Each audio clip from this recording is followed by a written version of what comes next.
TED Talk. Technically, I should have already applied, considering I've had weeks, and it's currently 4 hours until the deadline. Great.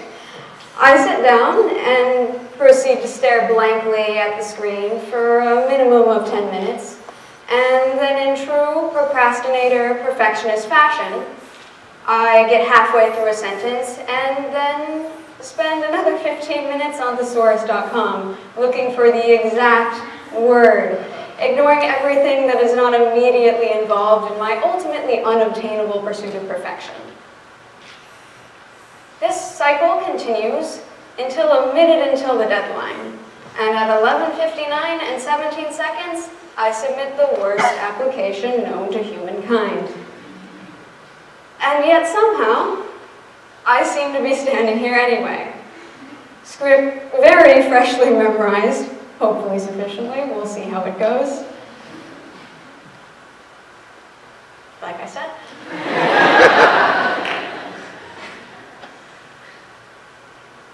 You see, I may be a bit of a procrastinator, but depending on how well the rest of this goes, it works for me. It's an integral part of who I am, of my personality, and it's not something that I'm likely to change. Even if I seem stressed, or tired, or burned out, I get my work done. I'm not failing my classes, but thriving in them. I eat stress for breakfast. Occasionally, this gives people the impression that I'm constantly productive.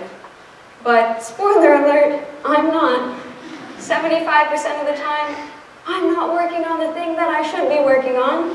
Instead, I'm watching YouTube videos or studying for physics, all the while thinking about how I really need to be working on that English essay. And this is a big part of it. My brain does not shut up. Occasionally, those around me will see the physical manifestations of my perfectionism and procrastination. And they'll express their concern for my well-being. But the thing is, stress and general satisfaction with life are not mutually exclusive. Contrary to popular belief, I can be both stressed and content. Contrary to popular belief, I can be both stressed and content. The things that cause me stress, that drive my sense of perfectionism and procrastination, are things that I deem important, like TED Talks in school, and are ultimately things that I enjoy and derive satisfaction from.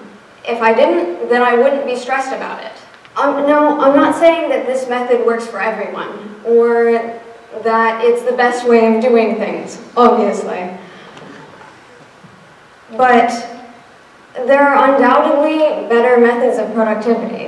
In my own case, there are undoubtedly better methods of productivity to abide by. But what I don't want to do is stand up here and preach some mythical solution that I don't have or that I don't believe in. I am too deeply in the middle of this mindset to effectively share some way out or to know if it's even necessary. I lack the clarity of distance. For the moment, for me, this works. And I know that I can't be the only one who functions in this way. Sure, there are the motivational proverb espousing Benjamin Franklins who get healthy amounts of sleep and work in timely blocks of productivity. This is the norm, the social ideal. But the issue is that not all brains, not all people can function in this manner. On the other side, there are the Thomas Edisons, the Mozarts, who barely sleep and devote all of their days and nights to working on their respective livelihoods. And then, of course, there's the procrastinators. Boasting minds such as Da Vinci, who took 17 years, one of those two amounts of years, Pretty sure it was 17. To complete his masterpiece, the Mona Lisa. And Frank Lloyd Wright, who in 2 hours completed the first planning drawing of one of his most famous feats of architecture, Falling Waters, after assuring his client that, oh yes, of course, he had definitely already started on that project. You see, procrastination does not inevitably lead to failure. In my own case, my perfectionism drives my procrastination. It drives me to success.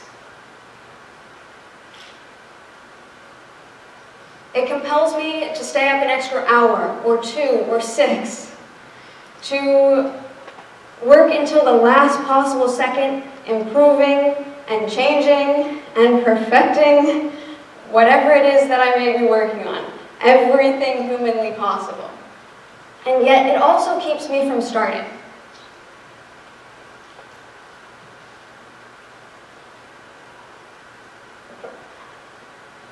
If it's not perfect the first time, it seems pointless.